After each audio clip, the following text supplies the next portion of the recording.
topik-topik yang kerap kali teman-teman tanyakan atau ramai muncul di media sosial. Nah, yang belakangan ramai ini juga soal sesajen, Abiko. Okay. Nana sempat nunjukin videonya ke Abi kan. Video itu kemudian viral di mana-mana. Jadi ada seorang pria yang menendang sesajen yang ada di kaki gunung Semeru di Lumajang. Pada saat sebelum ditendang ya bilang inilah yang membuat azab Allah akan turun, ini yang membuat Allah akan murka, kurang lebih seperti itu. Kemudian Allahu Akbar dan ditendang sesajennya. Ini kemudian jadi ramai di mana-mana, menimbulkan pro kontra. Sebetulnya kita pernah membahas soal ini teman-teman, cuma Nana kok pengen nanya lagi sama Abi mumpung konteksnya juga lagi sedang hangat saat ini. Jadi soal sesajen, Bi, bagaimana sih Islam, Al-Quran apakah pernah berbicara soal itu? Prinsipnya begini, kita segala kegiatan kita hendaknya diarahkan kepada Tuhan. Bermohon, kita hendaknya bermohon kepada Tuhan. Kalau Anda bermohon kepada manusia, sebelum bermohon kepada manusia, bermohon dulu kepada Tuhan. Agar Tuhan memberikan kepada manusia ini kemampuan untuk memenuhi permintaan Anda. Nah, apa yang dipersembahkan kepada sesuatu itu bisa bermacam-macam motifnya. Bisa jadi saya mempersembahkan sesuatu katakanlah ke laut supaya ikan bisa makan. Saya berikan ke hutan supaya kera bisa makan. Itu sesuatu yang baik-baik saja. Saya tidak kaitkan dengan bahwa kera bisa memenuhi keinginan saya. Ada lagi kita menyerahkan sesuatu yang kita namai sesaji atau sesajen itu dengan keyakinan bahwa inilah yang membantu saya mencapai. Potong kepala kerbau supaya tidak diganggu jin dalam pembangunan. Itu tidak. Tapi kalau Anda menyembelih kerbau, menyembelih sapi untuk Anda sedekahkan dan makan bersama, tidak ada masalah. Nah, tetapi kita anggaplah bahwa sesaji yang diberikan di kaki Gunung Semeru itu memang bermaksud untuk memohon bantuan suatu kekuatan selain kekuatan ilahi. Nah, ini yang kita harus hati-hati. Karena begini, setiap masyarakat menurut Al-Quran ada hal-hal yang dianggapnya baik. Nah, apa yang dianggap baik oleh masyarakat tertentu jangan ganggu itu. Itu ada ayat di surat Al-An'am, dia katakan begini, wala tasubbul ladzina yad'una min dunillahi fa yasubbullaha adwan bighairi ilm kadzalika zayyana likulli ummatin amal.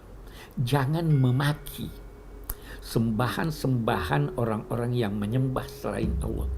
Maki aja tidak boleh, apalagi nendang. Nah, memang begitulah Allah menjadikan manusia mencintai sesuatu, menganggap baik sesuatu. Tidak apa-apa.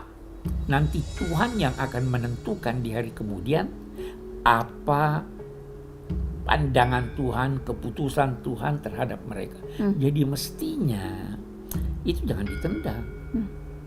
Karena seperti kita ketahui teman-teman, suku Tengger yang memang berada di sekitar kaki Gunung Semeru, salah satu adat istiadat mereka itu menaruh sesajen. Nah, itulah dia artinya kita hormatilah itu. Ya toh, menghormati itu bukan berarti kita setuju. Itu adatnya, itu kebiasaannya, itu kepercayaannya. Kenapa mau diganggu? Al-Quran berkata ini. Banyak sekali ayat itu. Lana amaluna walakum amalukum. Kami punya kegiatan amal, kalian punya kegiatan juga. Silahkan masing-masing kita. Karena kalau tidak, kita mengundang orang juga memperlakukan apa yang kita percaya, apa yang kita lakukan itu sebagaimana perlakuan kita terhadap dia. Orang maki kepercayaannya, kan bisa dijawab juga dia maki kepercayaan kita. Ngapain begitu? Tapi bahwa itu akan memicu murka Allah, apakah itu betul? Dari mana kita tahu? Karena kan si orang ini dengan gagahnya bilang ditendang, inilah yang akan memicu azab dan murka Allah. Kalau dalam konteks itu kita katakan Allah kan mengizinkan. Tidak akan terjadi sesuatu tanpa izin Allah. Allah memberi kebebasan manusia untuk percaya atau tidak percaya, untuk beribadah atau tidak beribadah. Kalau kita baca ayatnya tadi, putusannya nanti di hari kemudian, siksaannya nanti di hari kemudian. Jadi pada prinsipnya apakah semua adat istiadat, apakah semua kebiasaan itu diperbolehkan oleh Islam? Tidak. Adat istiadat kebiasaan itu ada 3 dalam pandangan Islam. Ada 1 yang sesuai dengan nilai-nilai agama Islam. Itulah yang dinamai ma'ruf. Kita diperintahkan tegakkan ma'ruf. Apa yang kamu anggap baik di dalam masyarakatmu dan itu sejalan dengan tuntunan agama atau tidak bertentangan, tegakkan itu.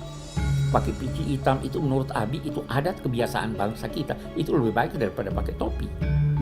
Itu adat kebiasaan segala. Ada lagi yang jelas bertentangan. Islam yang bertentangan itu tidak direstuinya. Tapi ini tadi, kalau bertentangan itu kepercayaan orang. Lakum dinukum waliyadin. Ada lagi yang abu-abu. Yang abu-abu ini Islam berusaha untuk meluruskannya, memperbaikinya. Dulu Wali Songo itu melakukan itu. Sekian banyak adat istiadat, dia dalam 2 tanda petik dia Islamkan sehingga berjalan sesuai itu. Nah, jadi itu adat. Seperti acara siraman, ya, itu bisa diislamkan. Kita mandi sambil berkata memang Islam menganjurkan untuk melakukan kegiatan-kegiatan yang baik. Itu apalagi di depan orang banyak dengan bersih-bersih. Sebelum Jumat mandi, ya kan? Jadi jangan terlalu kaku. Di setiap daerah ada adatnya, ada kebiasaannya. Dan kembali lagi, setiap amal itu sesuai dengan niatnya. Dan kalau kita mau himpun semua adat, tidak mungkin kita dapat menjangkau itu. Maka rumus-rumus lah. Ini bertentangan dengan agama atau tidak? Oh, tidak bertentangan. Gunting rambut. Boleh tidak gunting rambut? Boleh. Ya, orang haji pun habis selesai gunting rambut, ada lambang-lambangnya. Jadi itu adat kebiasaan. Bi, ada juga kemudian yang mempertanyakan dan berusaha menyamakan aksi di Lumajang itu seperti apa yang dilakukan oleh Nabi Ibrahim waktu itu, Bi, menghancurkan patung-patung. Ini salah paham. Setiap agama, setiap nabi membawa 2 macam ajaran. Ada prinsip-prinsip dasar. Prinsip-prinsip dasar dari semua nabi ini sama. Ketuhanan, percaya ada wahyu, percaya ada hari kemudian, percaya ada kitab suci. Nah, kemudian ada lagi hukum-hukum syariat, itu beda-beda. Nah, Nabi Ibrahim bawa keesaan Tuhan. Nabi-nabi sebelumnya semua dipercaya. Tapi ada syariatnya yang tidak sesuai dengan kita. Dia menghancurkan berhala-berhala itu tidak harus diteladani, tidak perlu diteladani. Itu ajaran yang sesuai dengan ajaran Nabi Ibrahim. Nabi Muhammad tidak menghancurkan berhala-berhala. Buktinya apa? Sahabat-sahabat beliau yang faham agama ketika ke Mesir, ketika ke Irak, ketika ke Syria, itu menemukan berhala-berhala, mereka tidak hancurkan. Tapi kan Nabi Muhammad juga sempat menghancurkan berhala ketika masuk Bagus. di Mekah, Bi. Bagus, itu bagaimana? Bagus. Mekah itu punya status khusus. Mekah itu adalah tanah suci yang oleh Allah dan Rasulnya dinyatakan tidak boleh dihuni kecuali orang yang beragama Islam. Sekarang kita mau analogikan. Sekarang ini dikenal visa. Visa itu kebijakan negara dalam konteks menjaga keamanannya dan menampakkan keindahannya, ya kan? Nah, sehingga bisa saja satu orang dilarang oleh negara masuk ke negara itu karena bertentangan dengan falsafat dan ininya. Nah, Islam melarang non-Muslim masuk ke sana. Kalau begitu, masih dibutuhkan adanya berhala-berhala itu di sana? Tidak dibutuhkan. Silahkan. Pindahkan saja, hancurkan saja. Jadi jangan analogikan itu dengan ini. Lantas ambil itu, oh ini kita hancurkan aja. Karena di sini ada nos, ada ketetapan agama bahwa siapa yang mau menganut kepercayaan di luar Mekah silahkan. Siapa yang mau kalau di dalam Mekah harus Islam. Dan jangan kritik itu kebijakan. Sebagaimana kita tidak bisa kritik suatu negara yang melarang warga negara lain masuk. Tidak dikasih visa.